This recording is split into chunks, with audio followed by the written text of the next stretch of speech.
சில மாதங்களாக ஹிந்து பத்திரிகையின் யங் வேர்ல்ட் என்ற அந்த பத்திரிகைக்காக நான் எழுதிட்டு வரேன். என்னுடைய கட்டுரையெல்லாம் லாங்குவேஜ் லேப் என்ற தலைப்பில் நீங்கள் பார்க்கலாம்.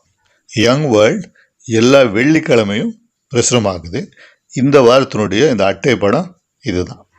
முதல் பக்கத்தில் மெக்னிஃபிசன்ட் மென்டர் அப்படின்னு ஒரு கதை இருக்கு. ஒரு ஆசிரியர் தன்னுடைய ஒரு செயலால் ஒரு மாணவனின் மனதிலே தானும் ஒரு ஆசிரியராக வேண்டும் என்ற எண்ணத்தை உருவாக்கிய ஒரு கதை.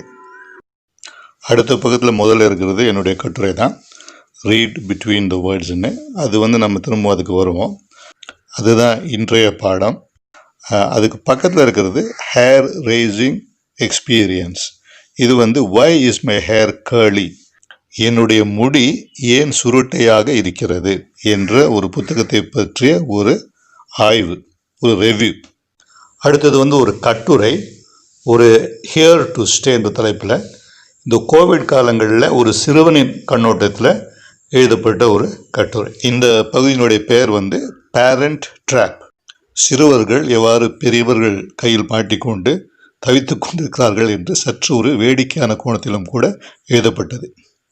இந்த கட்டுரை பொதுவாக இந்த கோவிடை பற்றியும் மற்றும் இந்த பேண்டமிக் என்று சொல்லக்கூடிய அதை பற்றியும், இது போன்ற பேண்டமிக் முதலில் எப்போது வந்தது, பிளேக் போன்ற பேண்டமிக் எப்படி பிளேக் ஆரம்பித்தது, பிளேக்னால் ஏற்பட்ட பாதிப்புகள், அதை பற்றியெல்லாம் எழுதியிருக்கிறார்கள்.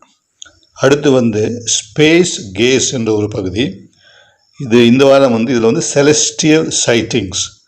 இந்த பகுதி இந்த நம்முடைய விண்வெளியை பற்றிய ஒரு பகுதி. சூரியன், சந்திரன், நம்முடைய நட்சத்திரங்கள், கோளங்கள், இவற்றையெல்லாம் பற்றி சுவாரஸ்யமான பல காரியங்கள் இந்த பகுதியில் வரும். விண்வெளியை குறித்து தெரிய விரும்புபவர்கள், அப்புறம் அஸ்ட்ரானமி, அப்புறம் ஸ்பேஸ் ட்ராவல், இதில் இன்ட்ரெஸ்ட் இருக்கவங்களுக்கு இது ஒரு நல்ல ஒரு பகுதி.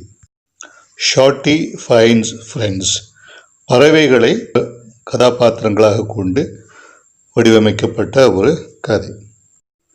அடுத்தது உலக யானைகள் தினத்தை முன்னிட்டு யானைகளை குறித்த ஒரு கட்டுரை.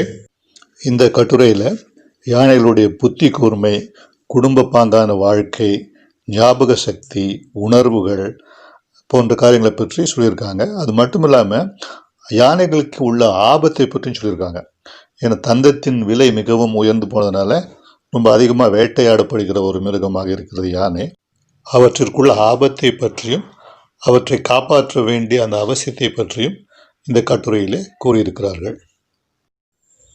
நடு 2 பக்கத்துலேயும் puzzles, crosswords, craft work, scrapbook, அந்த மாதிரியான பல விஷயங்கள் இருக்குது. ப்ராக்டிக்கலாக செய்யக்கூடிய சில காரியங்கள் அதில் போட்டிருக்காங்க. அடுத்து இந்த ஸ்கிராப் புக் என்ற பகுதியில் பள்ளி மாணவர்களுடைய படைப்புகள், அவங்க வரைஞ்சது, அப்புறம் அவங்க கதைகள், அவங்க எஸ்ஏஸு, இந்த மாதிரி விஷயங்கள்லாம் அதில் போட்டிருக்காங்க. அந்தந்த மாணவருடைய பேர், அவங்க கிளாஸு, அவங்க எந்த ஸ்கூலில் படிக்கிறாங்க, அதெல்லாம் போட்டு மாணவர்களை உற்சாகப்படுத்தும் வகையில் இந்த பகுதி அமைக்கப்பட்டிருக்கிறது. இந்த ஸ்கிராப் புக்கு பக்கத்தில் கியூரியோபீடியா அப்படின்னு ஒரு பகுதி இருக்குது. அதில் வாசகர்களுடைய சந்தேகங்களுக்கெல்லாம் பதில் கொடுக்கக்கூடிய ஒரு பகுதியாக இருக்குது. அடுத்தது புராண கதைகள், மிஸ்டிக்கல் டேல்ஸ் என்ற பகுதி. இந்த வாரம் கிரேக்க புராணங்களை குறித்த ஒரு கதை. கிரேக்க நாட்டவருக்கும் பல புராண கதைகள் இருக்கின்றன. இன்றைக்கி நம்ம பார்க்குற பல பிராண்டுகளுடைய பெயர் கூட அந்த கிரேக்க புராணத்திலிருந்து எடுக்கப்பட்டவை தான். இப்போ உதாரணத்துக்கு அப்போலோ, டைட்டன், ஜியஸ், ஆரக்கிள், இந்த மாதிரியான பெயர்களெல்லாம் கிரேக்க புராணங்களிலிருந்து எடுக்கப்பட்டவை தான். அடுத்தது வண்டர் பிக் என்கின்ற ஒரு குழந்தைகளுடைய திரைப்படத்திற்கான ஒரு ஆய்வு, ஒரு ரிவ்யூ போட்டிருக்காங்க. அதுக்கு கீழே கார்ட்டூன்ஸ் எல்லாம் போட்டிருக்காங்க. கார்ட்டூன்ஸ் அடுத்த பக்கத்தில், லாஸ்ட் பக்கத்தில் கொஞ்சம் கார்ட்டூன்ஸ் இருக்குது. அப்புறம் ரைட் சைடில் சப்ஸ்கிரிப்ஷன் ஃபார்ம் இருக்குது.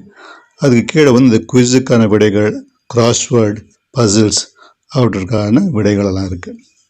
சரி, இனி நம்ம இந்த வாரத்தினுடைய பாடத்திற்காக போவோம். என்னுடைய கட்டுரைக்கு தலைப்பு ரீட் பிட்வீன் த வேர்ட்ஸ். நான் என்ன நினச்சேன்னாக்கா, ஒரு 2-3 நிமிஷம் இதுக்கு இன்ட்ரடக்ஷன் கொடுத்துட்டு, யங் வேர்ல்டு இன்ட்ரடக்ஷன் கொடுத்து, அப்புறம் இந்த கட்டுரையை பற்றி சொல்லலான்னு நினச்சேன். ஆனால் இதே ஒரு 5 நிமிஷத்துக்கு மேலே ஆயிடுச்சு. அதனால் வந்து அதையும் இதில் சேர்த்துட்டாக்க ரொம்ப நீளமான ஒரு வீடியோ ஆகி போயிடும். அதனால் அதை பற்றிய ஒரு வீடியோ வந்து நான் தனியாக போட்டுறேன். நான் இந்த யங் வேர்ல்டு எழுதின ஆர்டிக்கிளை பற்றிய ஒரு வீடியோ வந்து நான் தனியாக போட்டுறேன், சீக்கிரமாக போட்டுருவேன். ஏன்னா வந்து இது ரெடி ஆயிடுச்சு, ஜஸ்ட் பிரித்து போடணும், அவ்வளோதான். இந்த வீடியோ உங்களுக்கு பயனுள்ளதாக இருந்திருக்கும்னு நினைக்கிறேன். ஷேர், லைக், சப்ஸ்கிரைப் எல்லாம் பண்ணிடுங்க. நன்றி, வணக்கம்.